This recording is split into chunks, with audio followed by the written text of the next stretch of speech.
believe the stream is going. And booyah! Welcome to episode. Hey, fuck you. That was my dramatic, scary Halloween voice. Welcome to episode 56 of the Degenerates Clubhouse, which is brought to you by Spirit Halloween, haunting the buildings that Jeff Bezos killed. Jeff Bezos murdered Sears, Spirit Halloween. Jeff Bezos murdered Barnes & Noble, Spirit Halloween. Jeff Bezos murdered Toys R Us. That one really hurts. Kids growing up are not going to know the joy of going to Toys R Us because there's a serial killer on the loose, Jeff Bezos, and Spirit Halloween comes in and haunts the ghosts of these buildings, and that's where we got our shitty costumes from. Brought to you by Spirit Halloween, episode 56. Arr! Hey, if a girl wanted to have her first date with you at Spirit Halloween, would that be a deal breaker? No, that'd be Fuck kind of no. Hell no, that'd be fun. Be awesome. You'd be like, you're the best ever, brought to you by Spirit Halloween. They're not actually sponsoring us. We just want them to. Yeah. So let's do deal breakers. Yeah, why not? Yeah. Am I going first or are you going first? As previously discussed, you are going first. Okay. She claims to know how to perform Reiki. You know what Reiki is? I do. Okay. Of all the sort of holistic manual treatments, that is one where I'm like, yeah, that's not a real thing. Sorry. Like acupuncture, there is real clear clinical medical evidence that it helps. Reiki isn't real. But here's the thing. Does she want to perform it on me? Or she just says she can? She says she can and she likes to she wants to perform it on you. Like, is she going to be... Okay, so here's the thing. Is she... I'm going to say no. Okay. Because if a girl was Christian and believed in God, I also wouldn't make that a deal breaker. Like, that's her personal belief. That's fine. As long as she doesn't really push it in a way that it's going to majorly affect my life, that's cool. So, like, sure, let her perform Reiki. You know, maybe in my mind I'm not really accepting of it, but if somehow that makes her feel good, she feels like our bond's closer because she's, like, healing me with spirit energy and whatnot, cool. Did you know you can actually you have to get certified to be a Reiki? There's a girl that an acquaintance. You have to go to seminary school to become a pastor? Yeah. So there's a whole thing. Yeah, there's all kinds of credentials out there. There's an acquaintance of mine. We're like Facebook and Instagram buddies. She's a nice gal. She's a lot of fun, but she says she can perform Reiki. Okay. I thought that was kind of odd. And I was like, I wanted to learn about it. Like, I asked a shitload of questions. But I think I got too high to, like, to, like, follow through with, like, more, like, thoughtful, intelligent questions. It was just, like, more like, Oh, I think if you had been really high, that's the only way to properly understand Reiki. Probably. All right, you're up, Chief. Okay. Wait, hold on. I have to take my glove off because... you can't unlock it. I can't unlock it.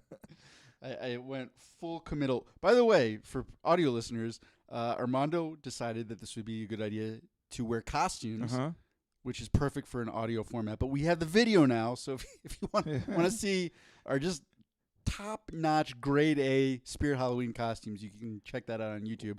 But yeah, I have black gloves on. I'm attempting to dress up as Wesley, aka the Man in Black from The Princess Bride. Armando. We didn't even coordinate this, but he went as a pirate, so I'm like, fuck it. You're the Dread Pirate Robert. So we synced it up. Dread Pirate Roberto. Arr! Oh, by the way, he's also been doing arr for like the last half hour nonstop. Yeah, I'm trying to come up with other funny ways to use it, but I can't. I'm not creative. Quote unquote funny. She insists you dress up as Cats from the musical movie. It has to be the movie, not the Broadway show. Cats for Halloween. You have to go as a tandem costume, dressed up, full makeup, everything. Yeah, because those fuckers like have prosthetics to make their face look more like cats, right? In the movie. And they had like weird sort of like junk areas too. I tried not to look. I didn't really watch the movie. I saw a trailer and it was a little bit horrifying. I mean, probably that is one of the top 10 scariest movies of all time, the movie Cats. So, I mean, in one way, if you look at it, it's actually very Halloween appropriate, but I would have reservations. What about you? Didn't they make it and then they thought it was so bad they had to redo it? Isn't that the story behind the movie Cats? Could have been. Yeah, no, I wouldn't. No, sorry. I think it'd be. I think I draw the line at like she can dress like a like Catwoman, but like once it becomes like prosthetics and it forces me to do it. Where's the line on tandem costumes? Like, what tandem costume would be kind of embarrassing, but you'd still accept it? Like just about any tandem costume is embarrassing, but I would accept it if it looked cool. Like I was. Oh no, it doesn't look cool. There's one like where's the line of one that doesn't look cool is kind of dumb, but you'd still do it.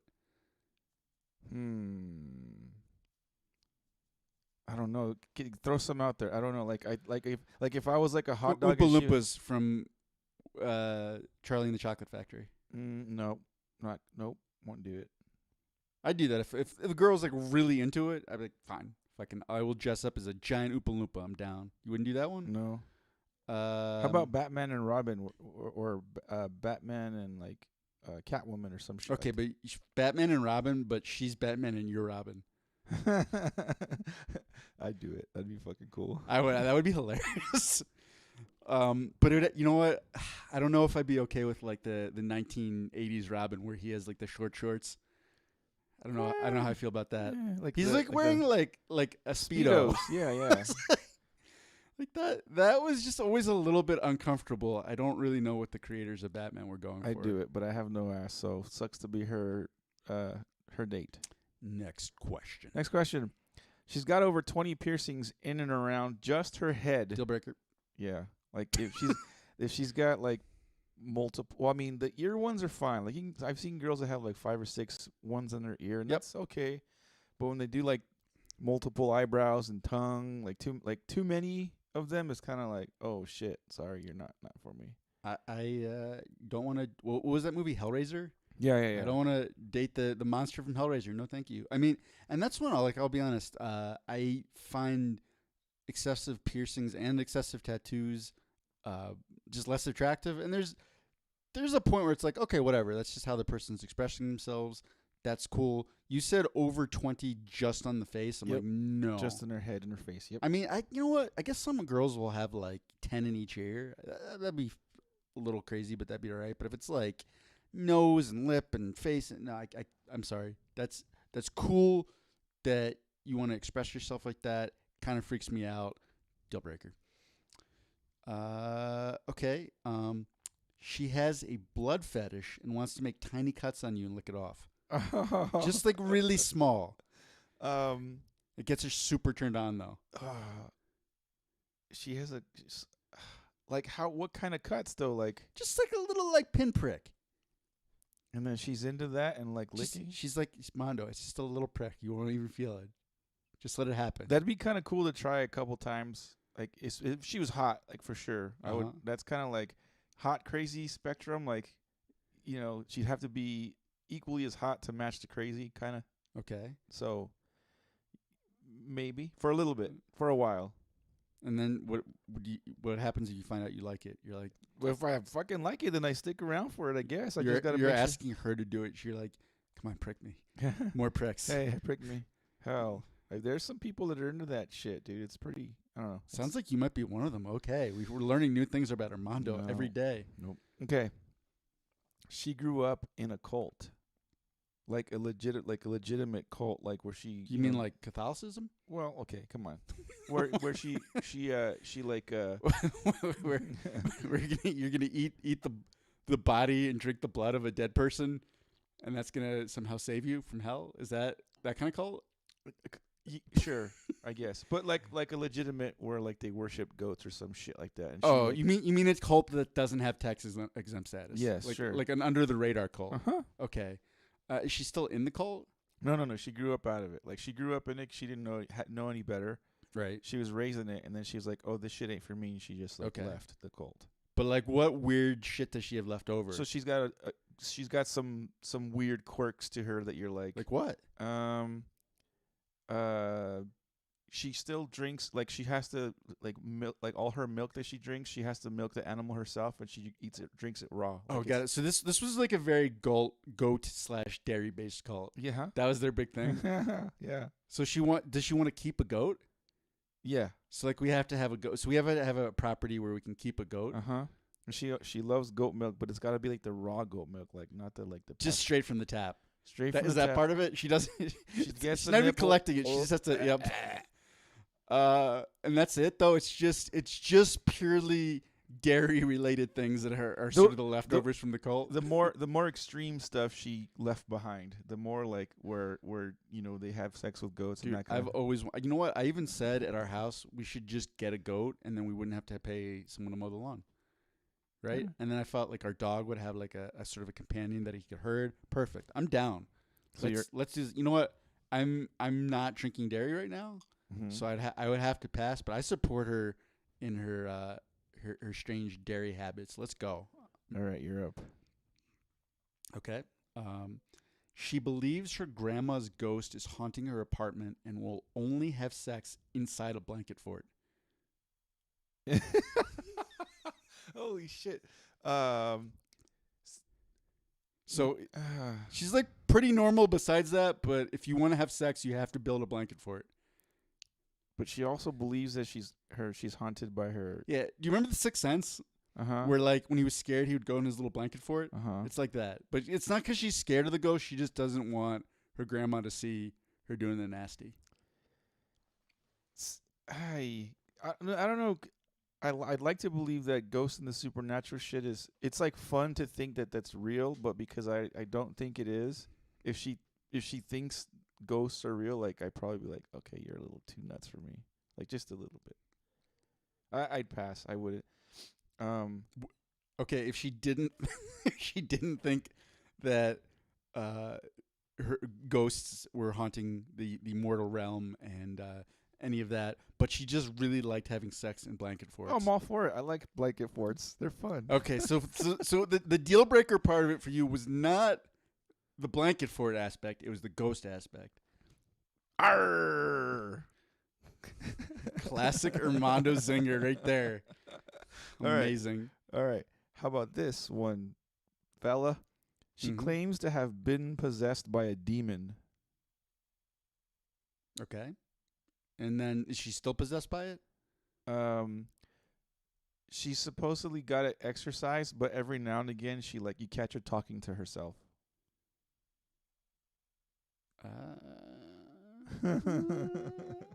This was sort of a slippery slope sort of thing. I mean, I talk to myself constantly, so I'm definitely not gonna say someone talking to himself is a deal breaker. But she doesn't think she's possessed. You know what? I would proceed forward. That's fine. That's not a deal breaker. See where this goes. It's funny. My last question was similar with a little bit different of a twist. When it's her time of the month, she thinks she's being possessed by the devil and demands you perform an exorcism on her. So you're gonna have to perform an exorcism, hopefully once a month. If you don't have to perform an exorcism in 3 months, Mondo, you gotta. So prepare for maybe a different sort of exorcism, like the exorcism, like in the movies, like where you gotta get the cross and read the Bible and all that. The whole thing, yep. Holy shit. Water. No, nope. A little too weird for me. No, nope. So reminder, did you grow up Catholic? We were raised Catholic, and then at some point in junior high school, we just stopped going to church altogether. But yeah. So where does your belief system fall in the sort of spiritual religious realm at this point? I studied theology. I was a theology minor in Whittier College, and I kind of with Randall Reed. I had a class with him. I had classes with him and Price and Yoakum and all kinds of. I liked Randall Reed. So no, I think I respect and appreciate all worldviews and beliefs. But I'm asking about your personal one. I don't follow any. I think there's a little the truth in all of them, I guess. But what is your belief on the higher power spiritual world? There's whatever you want to call it. There's something there's something, but I don't think any single religion has it nailed down. I think they're all partially or at least in part wrong about a lot of things. Like it's nice. It's nice to think that we. So you're saying that mankind, when we didn't even understand like the most basic science principles, didn't unravel the mysteries of the universe in one book? No. Fucking crazy. Well, the other part too, which is funny, is like when people who are like, "Oh, science is the way." It's like we still don't know fucking shit. Like, 100 years from now, people will look back and be like, "Those fucking idiots in 2021." Like when there was this like basic virus and they were all dying. Like those dumb fucks. Like they knew nothing.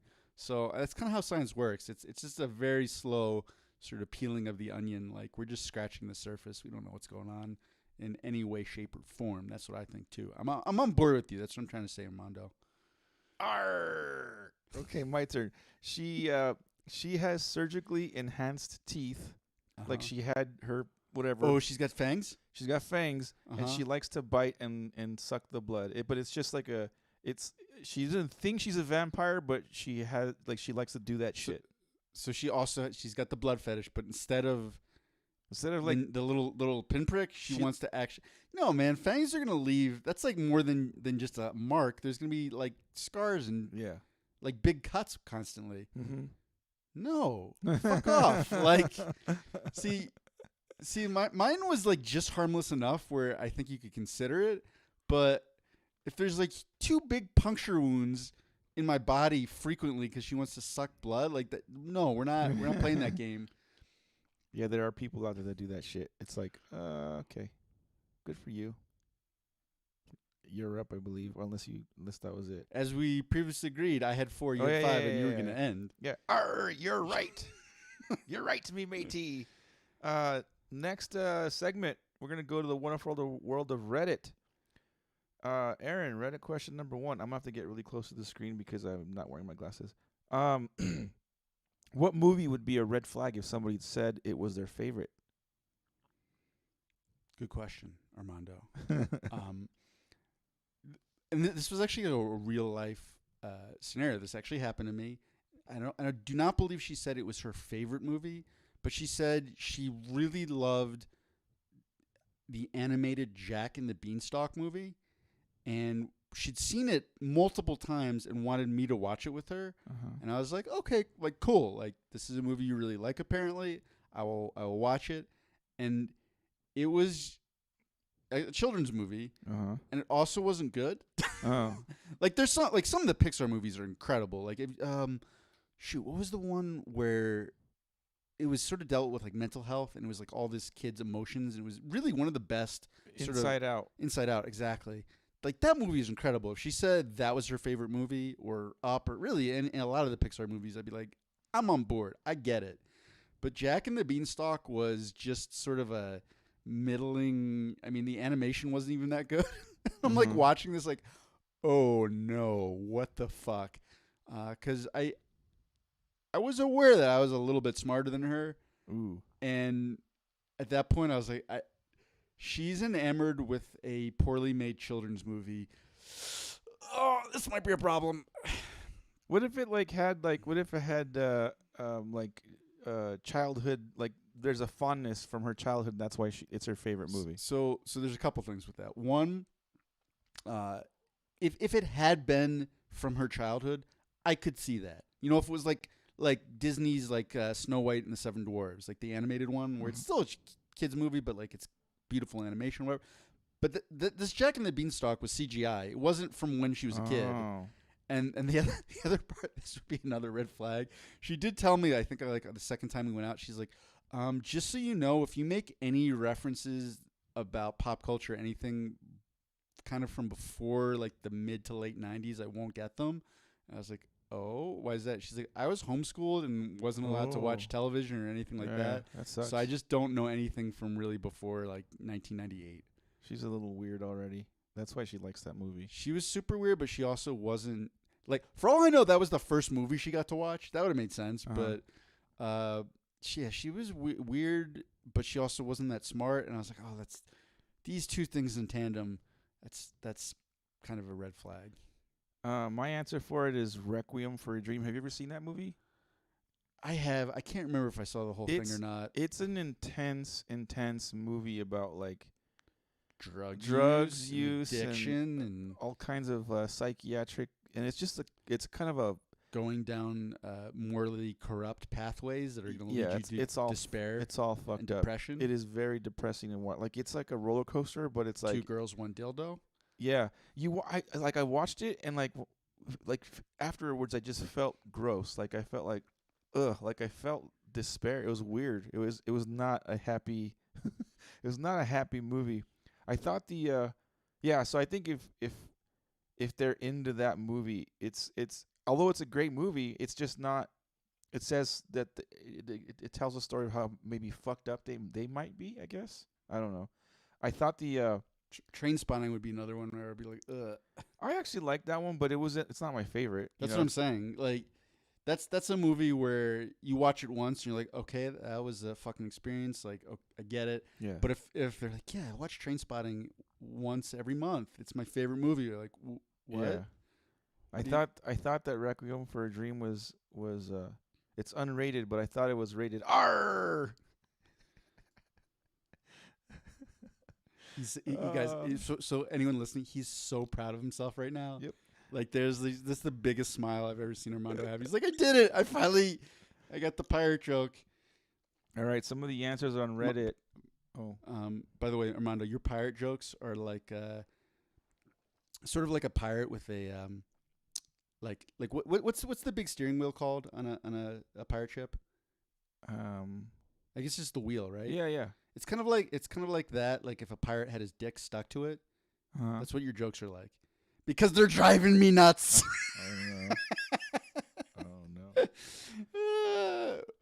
But just to the main actress in Requiem for a Dream was Jennifer Connelly, right? And if they said there was a movie, I'm trying to remember what it was called. She made a movie like when she was real young that was deeply strange, and there were puppets, and it was sort of like from like the Jim Henson Lab. Do you remember what that was called? If she said that was her favorite movie, I'd be like, okay, that's cool. I get it. I can take a couple guesses. I don't know if she was actually in these, but it's either Legend? No. Or the one David Bowie was in it. Yeah, he was like the villain. It was crazy. The listeners, come on, just type in chat. The Crystal, Labyrinth. Labyrinth. Labyrinth was what it was called. Yeah. I that movie I liked that movie when I was a kid. I couldn't say I like it now, but right. But that's what you said earlier. Like, well, what if it was a nostalgic movie? Yeah. And that's why there's like if someone was like, yeah, I just love Labyrinth. I'm like, okay, I get it. All right. Some of the answers on Reddit. User MayoBot or MayoCoot, I can't read. My glasses are off. Says the Emoji Movie. I might be misinterpreting the question, but you get what I mean. The Emoji Movie. Yeah. Somebody in Hollywood was like, you know what? What if we make a movie where it's like characters, but they're emojis? And the other person in the meeting was like, well, maybe we should think this through and like come up with a script or a plot. And the first person's like, nah, we'll just make an emoji movie. And that's what they did. They're like, we don't fucking need any of this to make sense. Nope. It's just emojis, and they're in a movie. It's a cartoon, and they'll just CGI it, and that's pretty much what happened. User fly_guy_Ellie writes The Last Airbender live action, and then no, fuck that. Someone responded with like a fucking monologue. I'm not gonna read it, but someone was really angry. It says, People hate that movie. I am offended that movie exists. I used to hang out and smoke weed with my roommate and their friends. Blah blah blah blah blah blah blah. They basically just rip, like they just agree with the guy. Have you ever watched the animated Last Airbender? I think I saw the movie, but no, I've not seen the animated ones.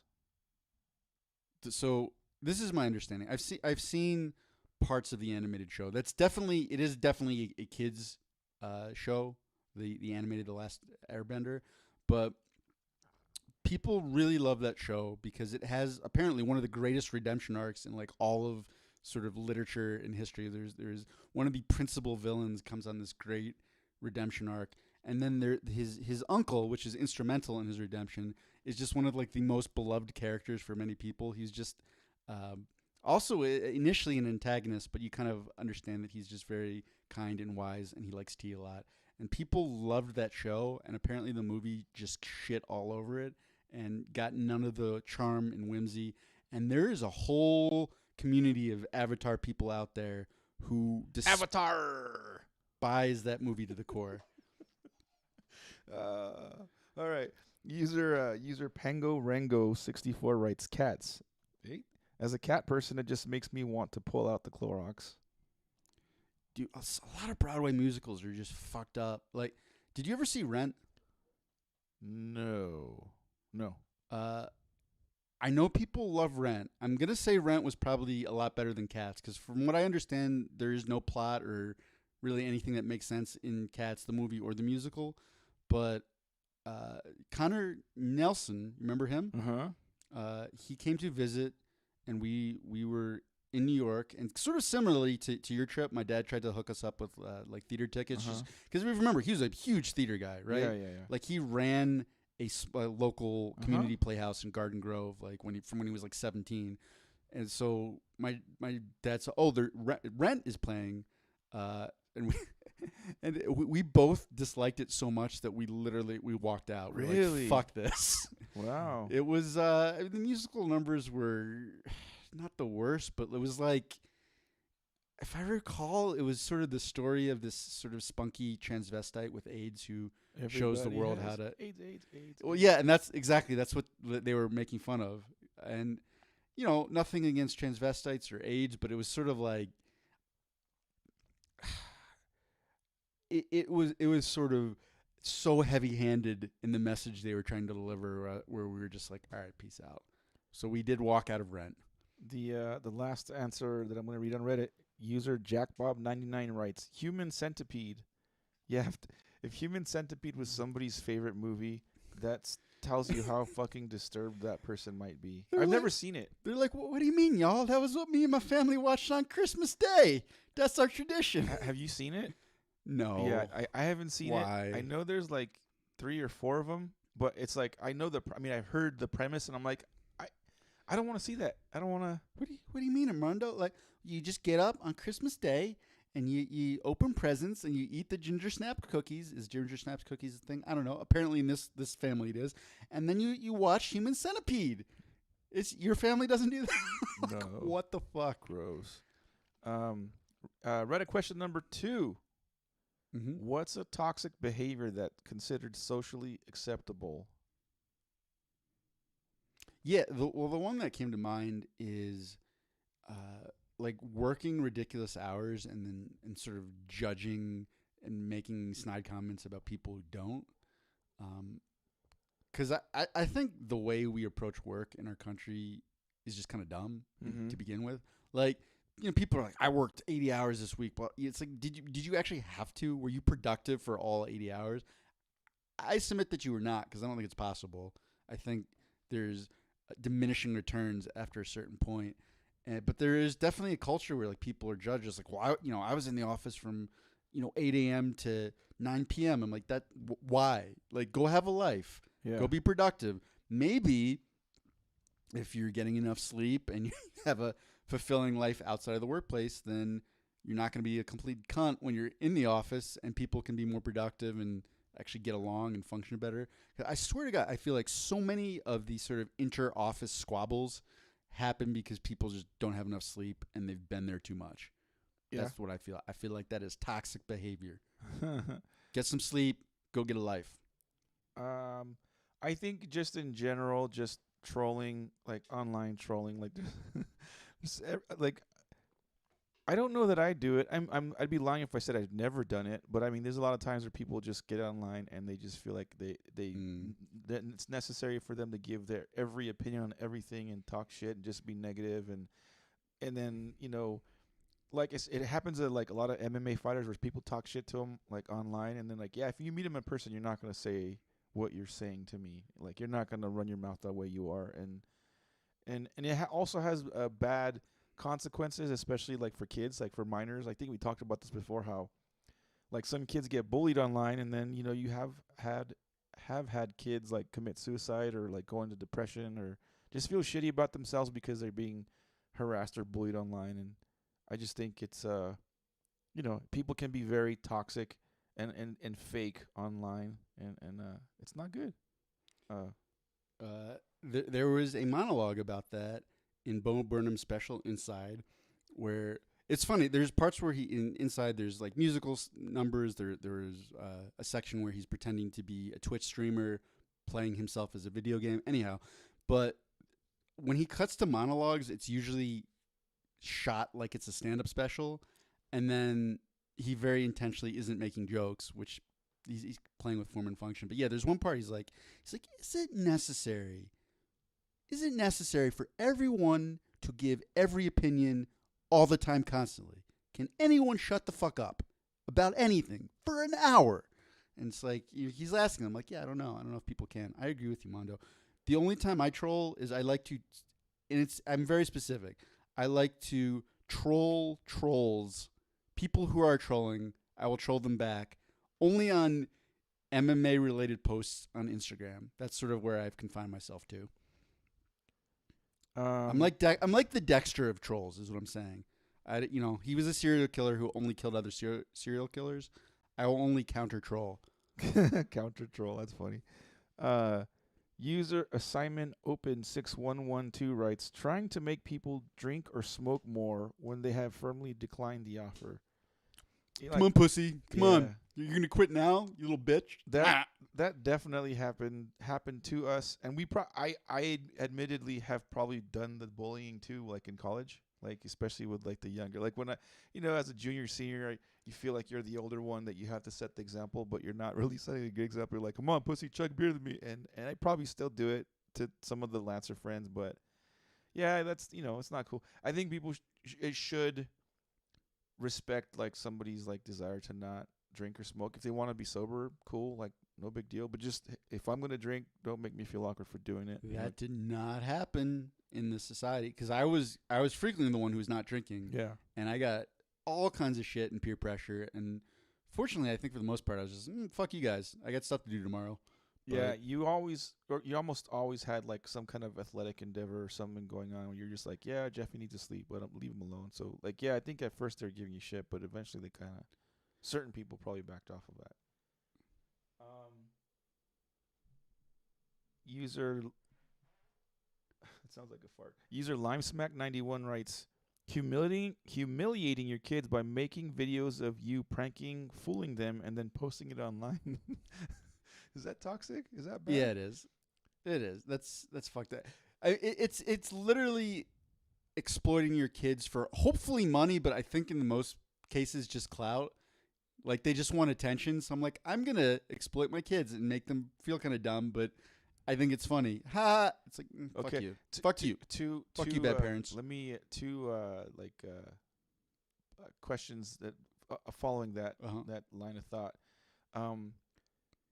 Have you seen the video of the kid where he's like, what does he say? Listen, Linda.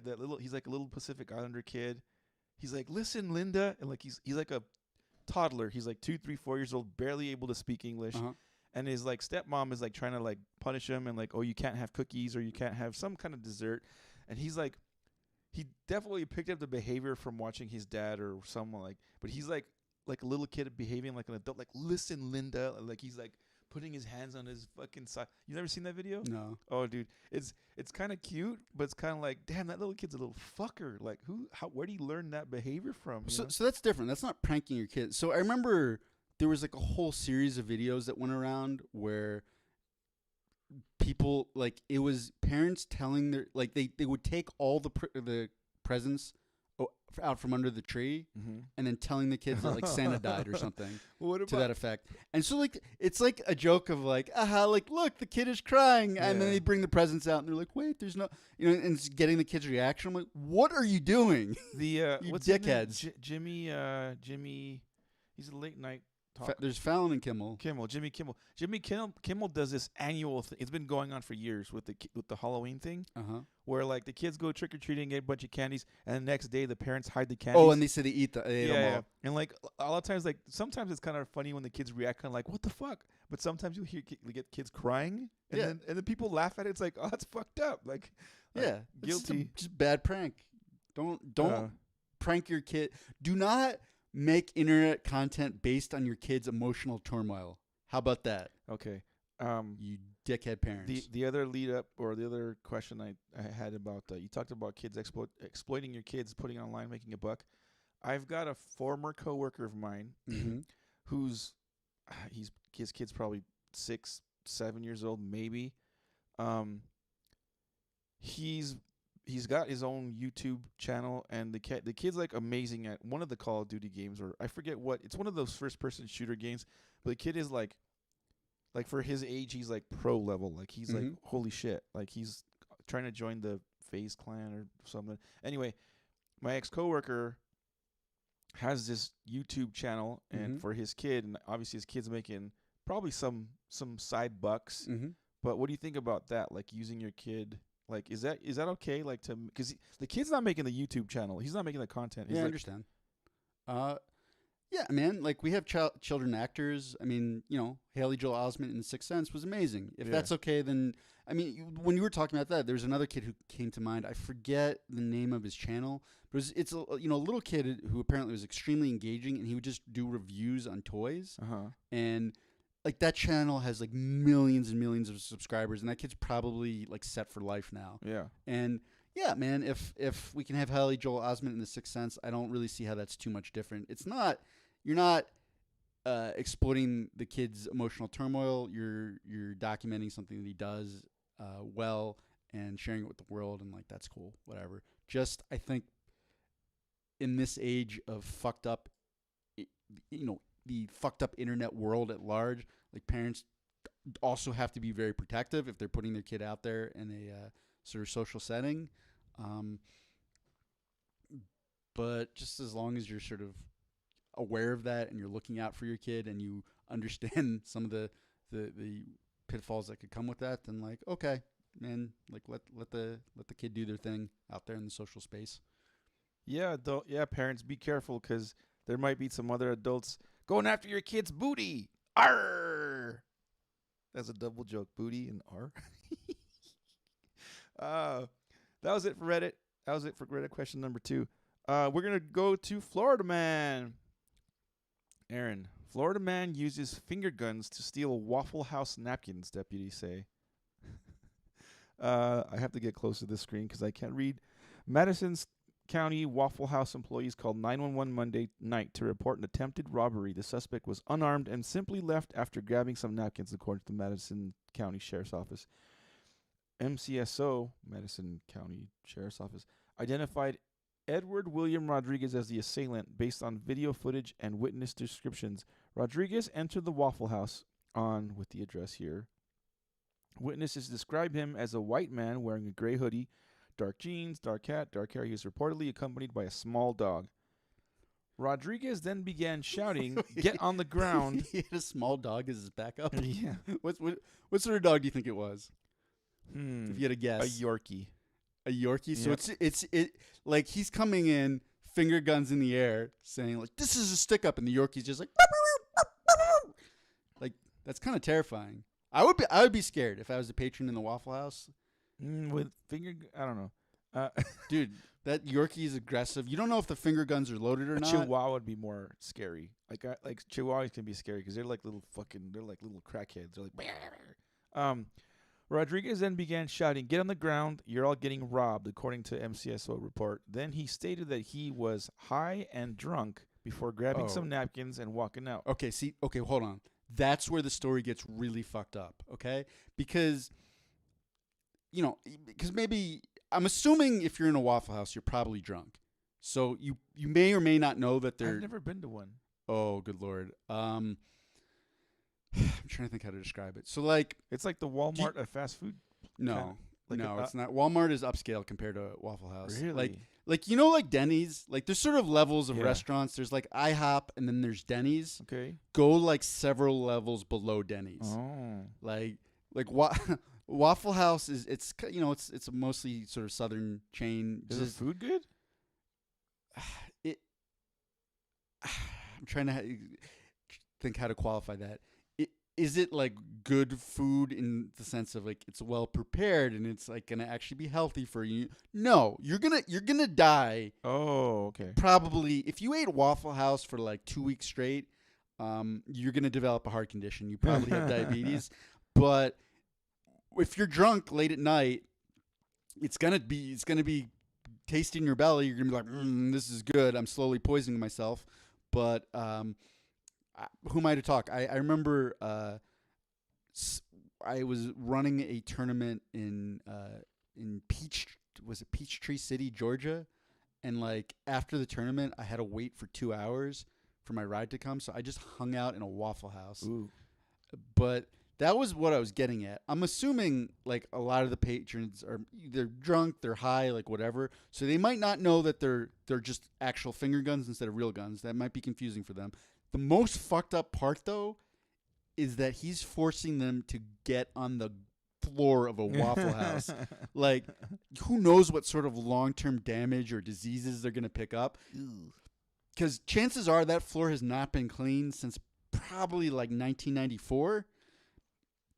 So, I mean, like, syphilis, gonorrhea. I mean, there could be all new sort of bubonic plagues brewing on that floor. So that to me so far is the biggest affront, that he made them get on the ground, not that he was trying to rob them. Deputies located Rodriguez at his residence and placed him under arrest without incident.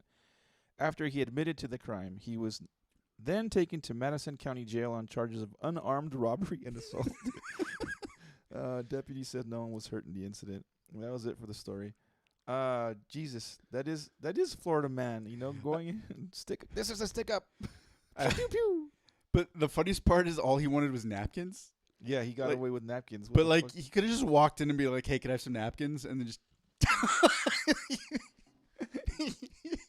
he went full armed robbery for napkins. He went armed robbery. That was a good one, right? I like that one. All right, that was it for Florida man. We are now going to the wonderful world of Netflix. Aaron, we didn't prepare for this. But you better run with this one. It could be funny. Have you seen the Netflix show Straight Eye for the Queer Guy? Yeah, I have. But I mean that show did get canceled. Oh, okay. Because this actually, it's funny we're talking about Florida, because this show was shot in Florida. Oh.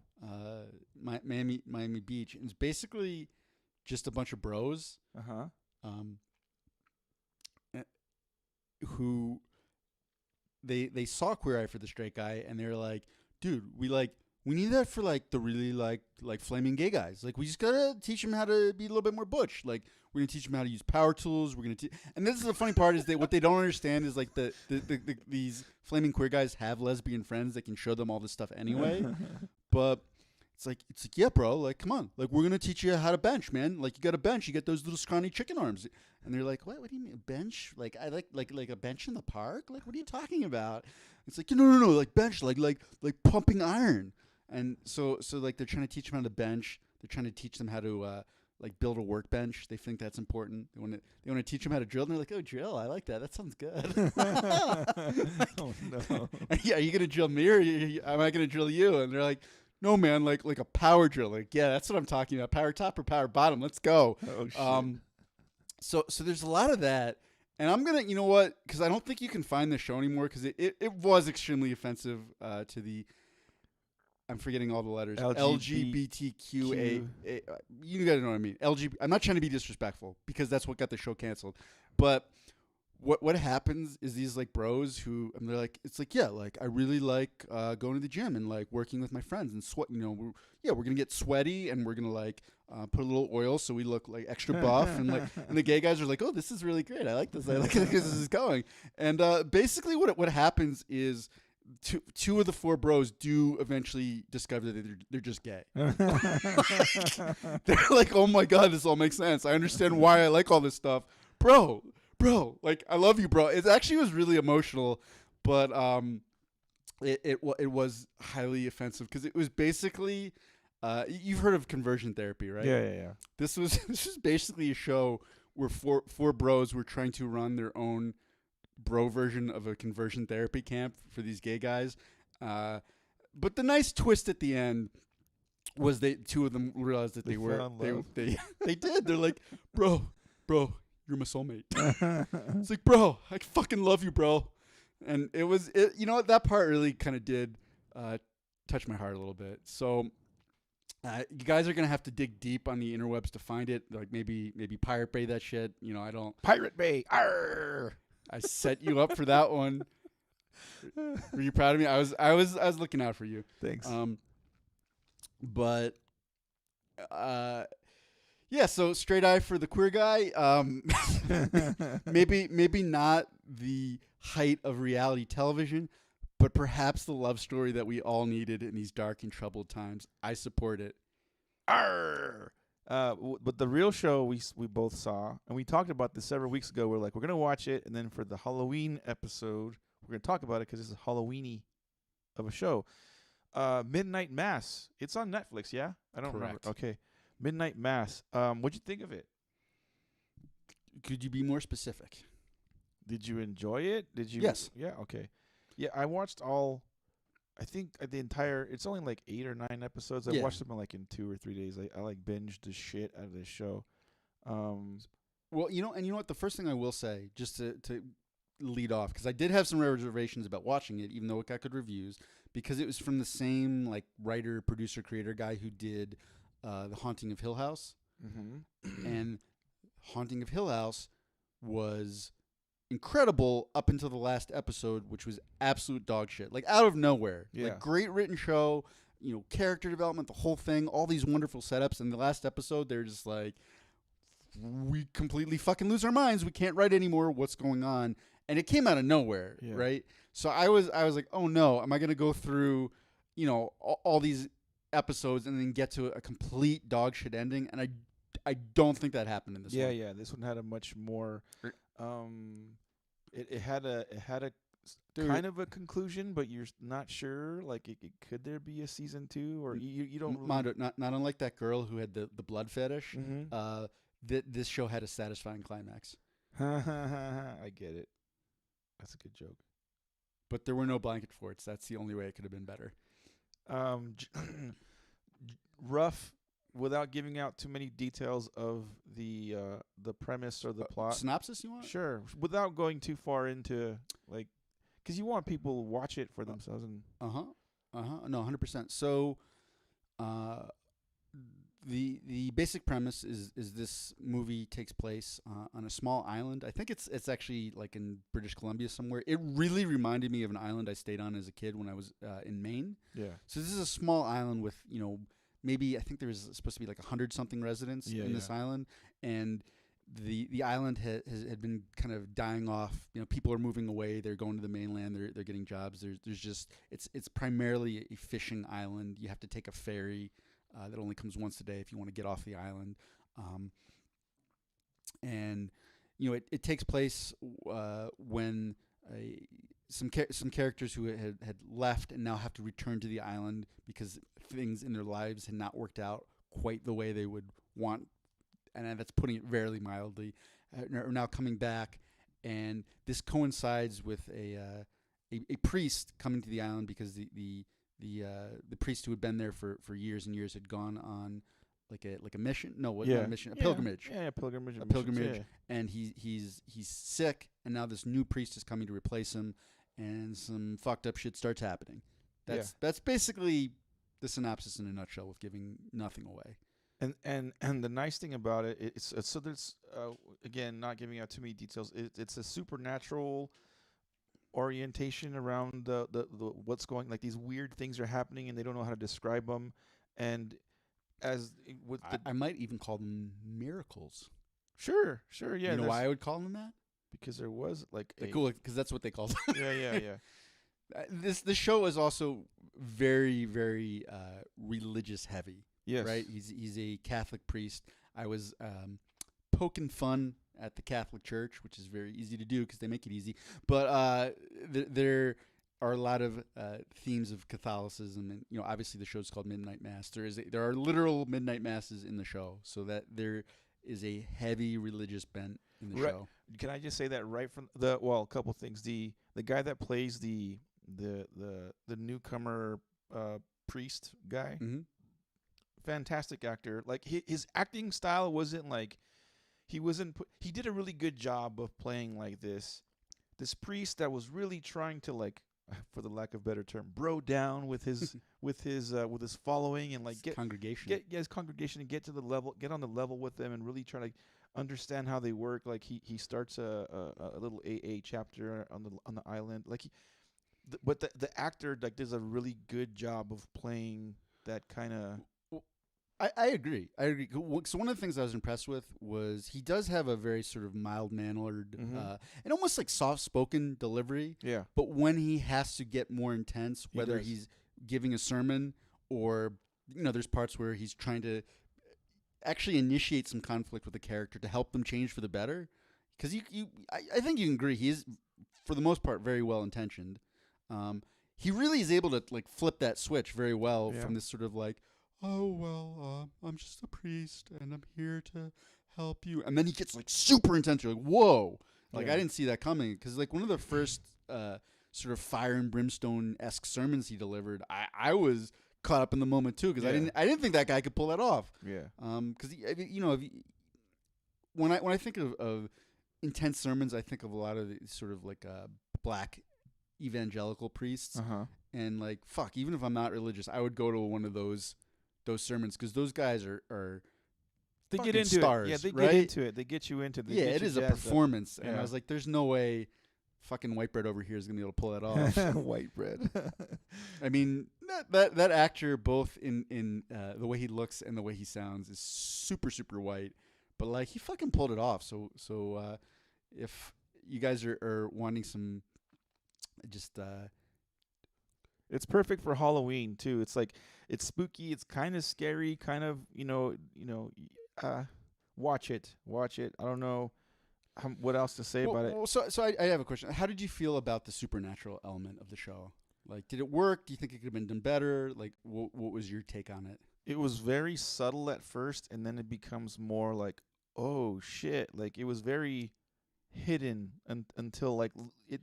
They leave you breadcrumbs, and the breadcrumb gets bigger and bigger as the closer you get to like the conclusion of it. You're like, oh, by the time that it ends, you've kind of acquired a taste for what's happening. Not unlike the girl with the blood fetish.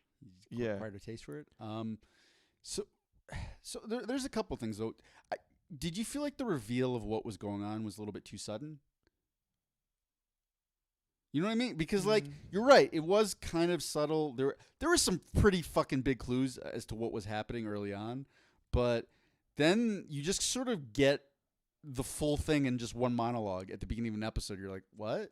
Okay, you just told us what it is now. Okay, fine. It's, still good enough of a show. But it wasn't like, there wasn't a part where, like, people really discovered it. They just sort of tell you. Yeah, no, I liked it. I liked how they built up to it. I don't remember the character's name in the show, but the really like religious Catholic zealot, the female, that woman, like from the fucking get-go they introduced her into the movie, I automatically had like, I hate this fucking broad. I can't stand this fucking cunt. She's one of the great villains, and credit to that actress for. Yeah. I mean, she had a very one-dimensional character, which sometimes is hard to work with. But fuck, did she stick to it and really make you dislike her? Because I think we've all known somebody, perhaps not that bad in one track, mind, but she was just detestable. Like, yeah. It's it's that person who is like very type A. She has to be at every meeting. She has to be right. If you don't agree with her, she's going to tell you why you're wrong. Yeah. And does it in a way that is just so off-putting. And I think, we've all been that person at one point in our lives or another, certainly myself included, but not to that level. Holy fucking shit. She was a great villain. I was trying to figure which, I don't remember because I watched it like 2 weeks ago, so I don't remember what her character's name was. But yeah, if you watch it, you'll like know. You know what? She was really the main villain of the show. Come to think of it, more than the supernatural element. It's like fucking literally killing people. She was the She was the villain. The one thing, the one thing I did not like about this show, and it wasn't that big of a problem early, but I felt like the deeper into the show they got, the more they relied on this, where they would have these absurdly long monologues. Where when it's a priest giving a sermon, like that 100% makes sense. Like they're supposed to give long monologues. He's thought this through, but in some of the later episodes, these characters would just there'd be like these long scenes where it's one character giving a 2-minute monologue that's like completely eloquent and thought out, and then another character responding in a 2-minute monologue. Yeah. Like people don't talk like this. Yeah. This just feels like really forced and inauthentic, and you could have got the same thing across. With a more real presentation. There I was didn't like that. There was some social commentary in it too. Did you? I was gonna ask you if you have a favorite character. My favorite character, I'll just say it was the sheriff, the Middle Eastern sheriff. Let me look up the character names. I mean, I think he was an American citizen, Marmondo, but yes, he was Muslim. Let's put it that way. Right. I think he was my favorite character of all of them. He was like you always kind of rooted for him, especially when they do some more diving into his backstory and where he comes from and yeah, he had a couple of those like monologues. Sheriff Hassan. He was my favorite character, even more so than the quote unquote like protagonist female and male leads. Like I think I like the sheriff more than those guys. There were a lot of good characters, I thought. There was like they did a good job humanizing a lot of the characters. Like there's the town drunk, who is kind of detestable at the beginning, and you're like, oh, okay, you kind of see where he's coming from a little bit. That was good.